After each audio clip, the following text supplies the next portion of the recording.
unabii, maana limetoka katika kinywa likapitia mahali pengine. So anasema nasi tuna lile neno la unabii lililo imara zaidi. Kwa hivyo kwa maneno mengine aposema lililo imara, anamaanisha ni neno linaloaminika. Sawa? Ni neno la kuaminika. Ni neno ambalo ni la kuaminika.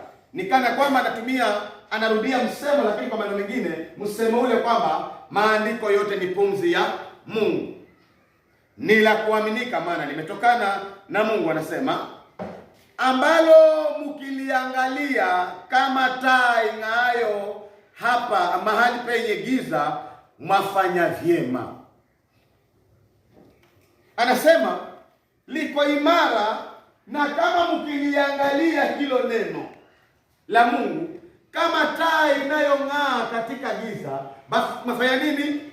Mafanya kitu kizuri sana, mafanya vyema. Kwa nini mafanya vyema? Kwa sababu anasema mpaka kutakapopambazuka na nyota ya asubuhi kuzuka mioyoni mwenu. Kupambazuka na nyota ya asubuhi kuzuka mioyoni mwenu anamaanisha nini? Anamaanisha wokovu. Sawa? Anaposema kutakapopambazuka ni neno mbadala la ishara ambalo anazungumzia habari za tendo la kuzaliwa mara ya pili, ambalo linafanyika wakati watu wamesikia ujumbe wa Injili ya kweli na Roho Mtakatifu ameamsha mioyo yao. Lakini anaamsha ama anawafufua watu hawa kwa sababu wamelitazama neno ametumia neno kutazama pale, akijumulisha hali nzima ya kulisikia neno la Mungu kwa makini mpaka likafanya kazi ya wokovu katika maisha yao.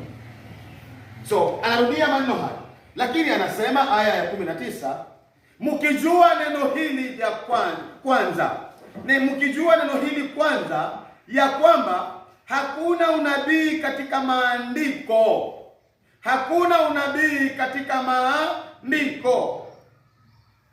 Anaposema hakuna unabii, anasema hakuna hata neno moja katika maandiko matakatifu. Katika Biblia hakuna unabii katika maandiko ambayo anasema upatao kufasiriwa kama apendavyo mtu fulani tu. Hakuna unabii katika maandiko matakatifu upatao kufasiriwa kama apendavyo mtu fulani